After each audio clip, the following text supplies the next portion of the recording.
So, it's worth saying that I love Wikipedia. I love it a lot. Um, and there are some professors who give Wikipedia a bad rap, saying it's the worst thing in the world because anybody can edit it. But these are also the professors who didn't grow up with Wikipedia being a thing that they could do for high school and college, right? Whereas I totally am. Um, so I love Wikipedia, and I especially love a lot of the stuff that they have in computer science because it is nice. They have nice animations. You'll see in sorting when we go over sorting that I do love this. Look at this. This is a huge maze that they pulled out. That somebody generated. Huge, utterly huge. Not really sure how well rendered on your screen, but mazes are a very interesting part of computer science. And the Wikipedia article for them is pretty good on them. You can learn a whole lot about them, about how to solve mazes. There's a bunch of different algorithms that are developed for them. Because it turns out that computer scientists, they like puzzles, just like anybody else, if not more so.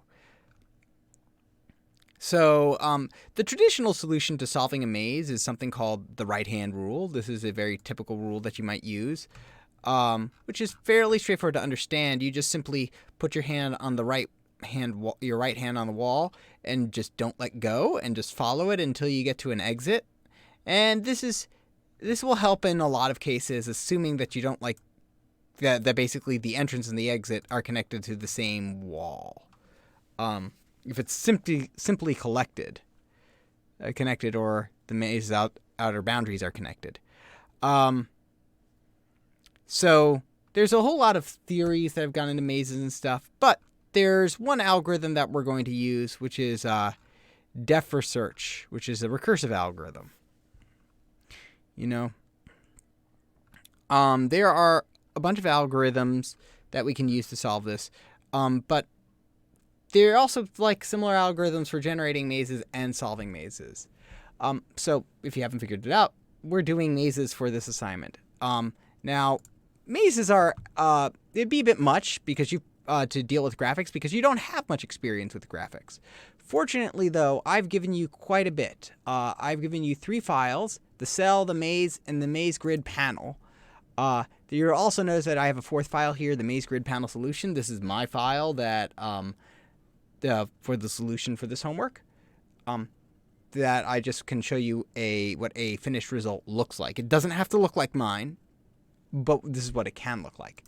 So there's 3 parts. The maze, which basically runs the program and says, hey, this window is going to hold a maze, right? So all the main function does is call new maze, and then we see what the constructor is. So here we see that maze is a type of J-frame, which just means that that's a thing that holds a frame in terms of computer graphics. When it comes to Java, is that outer window. So this thing that I'm pulling on, that's the frame. The title bar over here, where we don't have a title, where we have the Java symbol, where I have the things to close it, that's a J-frame. So, and the J-frame basically in here holds a panel, and panels can hold panels if they need to. But panel holds the main element here. So one big panel, and then we can place panels on top of that. So I say add a maze grid panel with 20 rows and 20 columns. And if you actually, take the time to count it, you'll notice that that this is 20 by 20 squares. I simply say, hey, the window size should be 800 pixels by 800 pixels. That's all this does.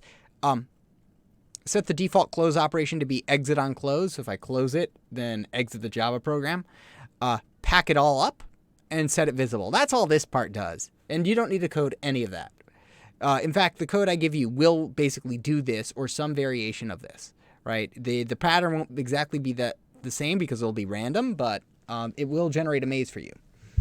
How does it do that? Well, each of these squares in the maze is called a cell. So, right, this is the top layer. Now we're going to go down to the bottom layer of this homework before I describe what it is. I'm just simply, obviously, I've given you a maze. So, and I want you to solve the maze, but we'll describe how to do that in a minute.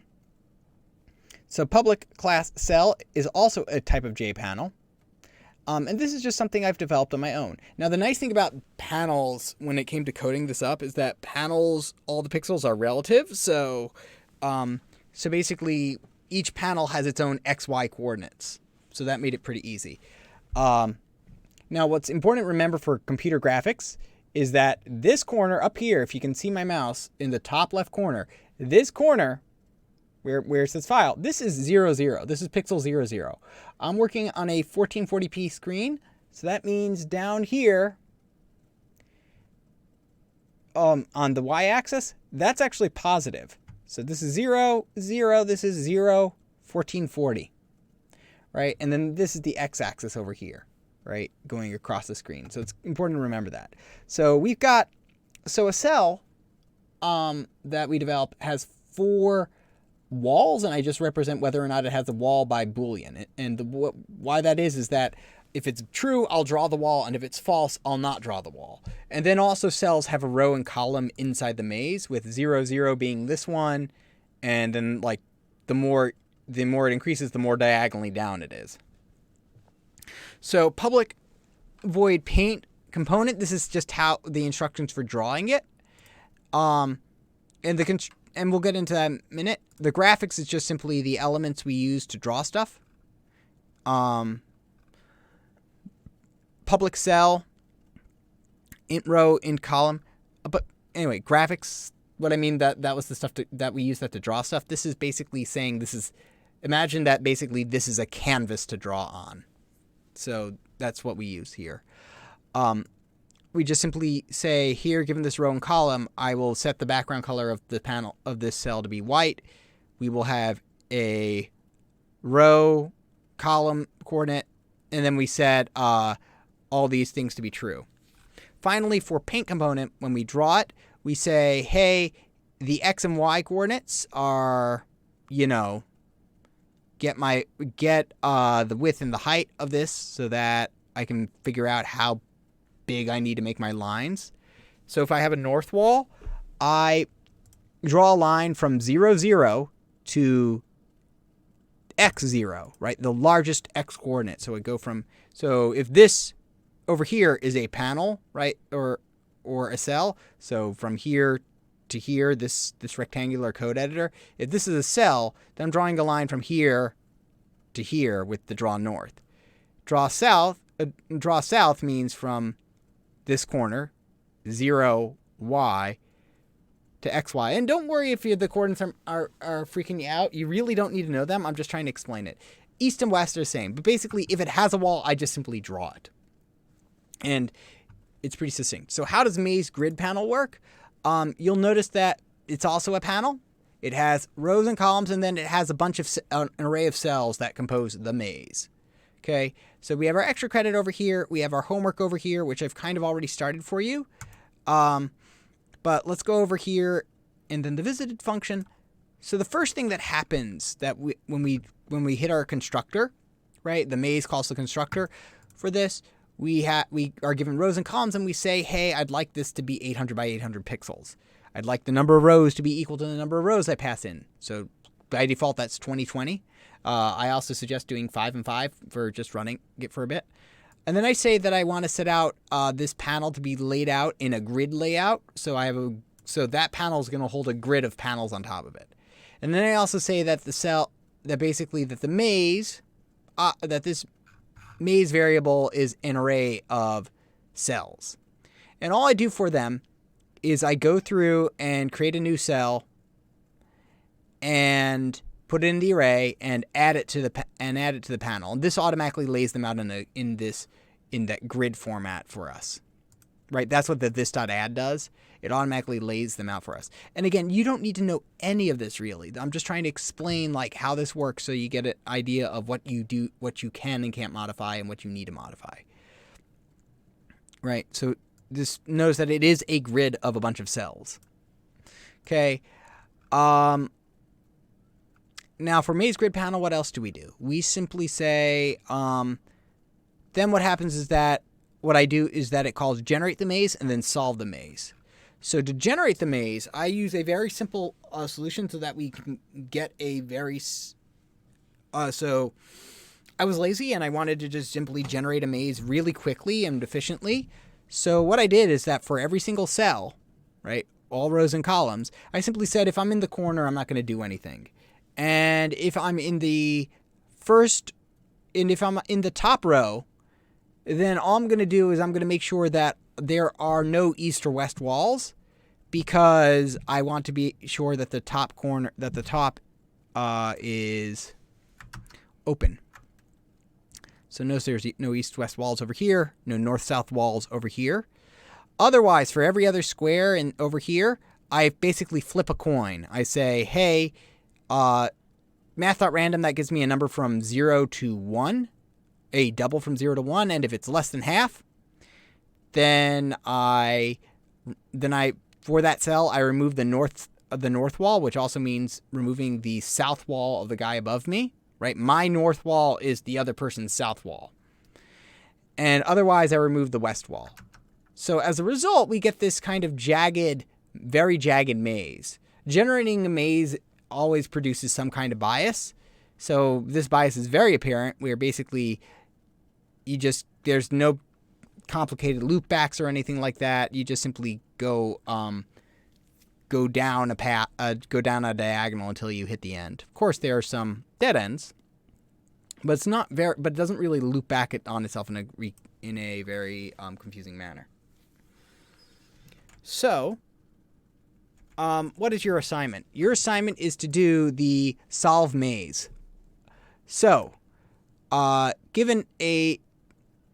you're going to do is you're going to do something called def first search to solve this maze. And if you want to, there's extra credit where basically you can write a new generate maze function. So how do we solve this maze? Well, to use def first search, as I describe it, what we do is that basically we use a stack to keep track of ourselves. Imagine basically that you are exploring an actual maze, and you have two tools. One is chalk to mark where you have been, and the other is rope to pull you back to where along the path when you need to backtrack. So the objective is to write a function that gets from here to here. And what we do is that basically we ask ourselves, can I go north? No, I can't. There's a wall there. Can I go?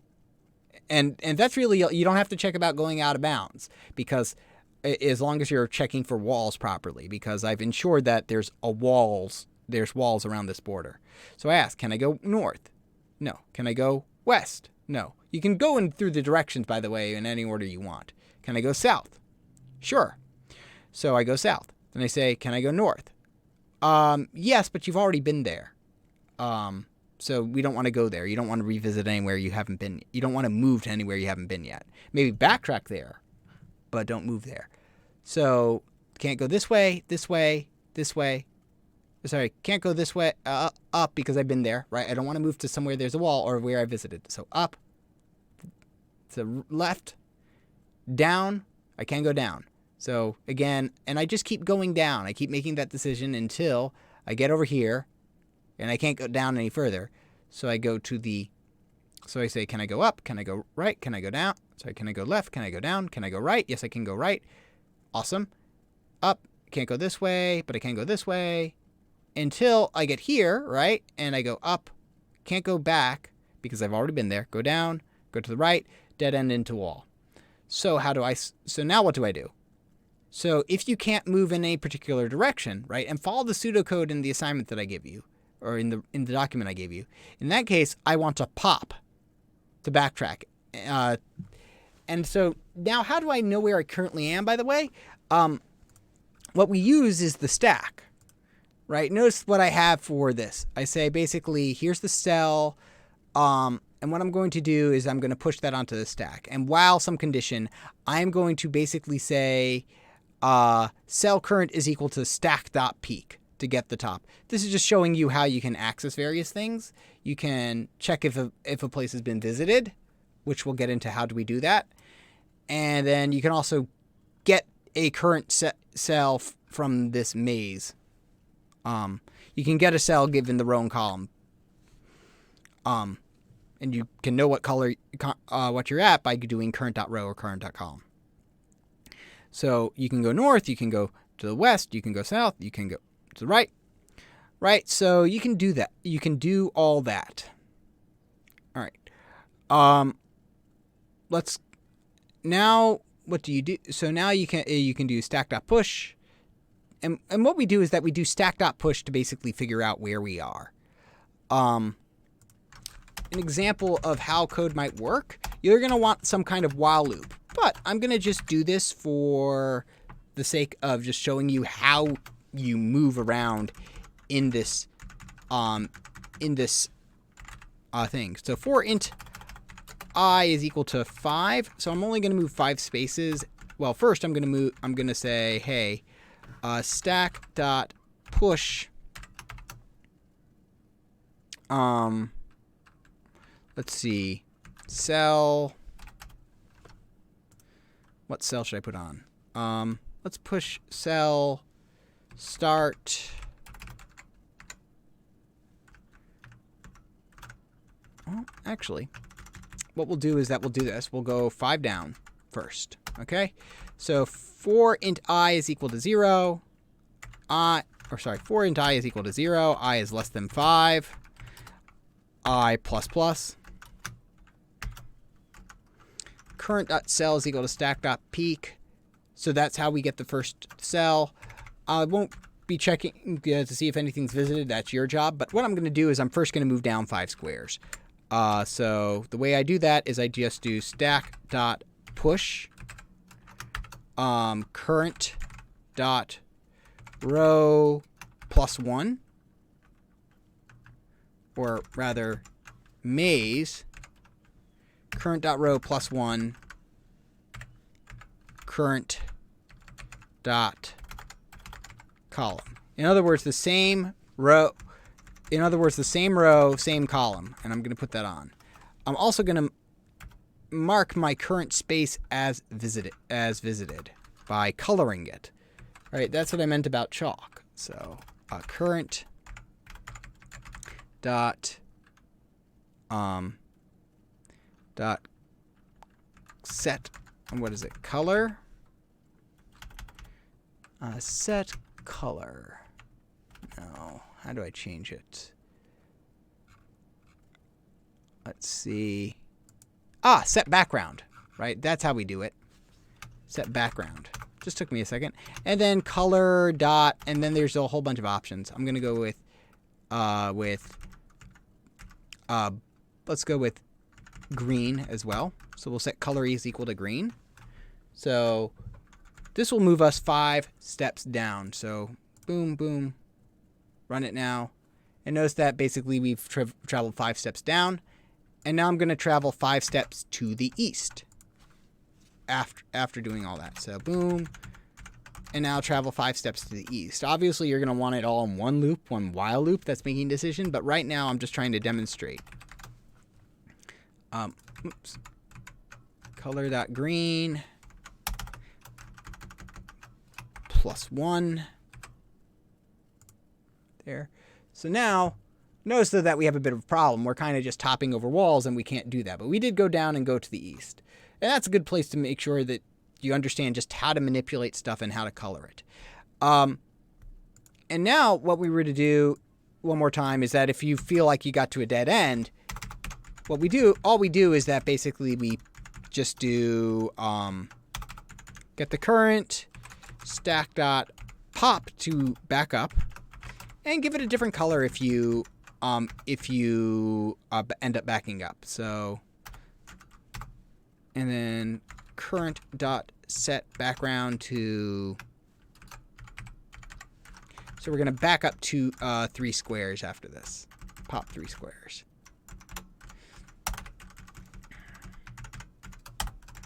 Pop dot color. And if this doesn't make sense for you right now, that's okay. The more you get into it, the more it will make sense. And you really just need to follow the pseudocode I give you. This is just me messing around to show you. So we went down 5 squares. We went east 5 squares, and then we popped 3 times. And notice that I didn't have to tell it where to move to pop. I just simply said backtrack. I just simply said pop to backtrack. So undo all this, right? So what I want you, so your end result is going to look something like this. And then I'll come back and explain what the heck visited does and how you keep that function happy. So current, there we go.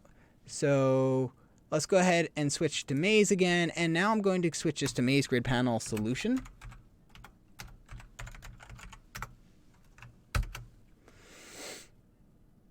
And this is what a solution should look like. And it will work on basically any size that I give it. Although, again, the bigger it gets, the more time it takes. Right? So there you go. To tell whether or not you need to backtrack based on whether or not you're at a dead end, you check for the walls and see if you visited somewhere. Visited is a function, takes in a row and column, and it'll figure out, does the cell at that row and column, have you been there yet? And if the color of the background, if the color of that square is white or it's red, which is what the color of the end is, then we simply say you haven't been there, so we return false. Otherwise, if I detect some other color because you put it there, we return true. So that's how we're going to use that. So again, this is actually fairly easy if you follow the algorithm that's laid out in the document for the homework. Right? Have fun with this. This one's actually not this one is not nearly as hard as it looks. And that's a recurring theme I try to do for my homeworks.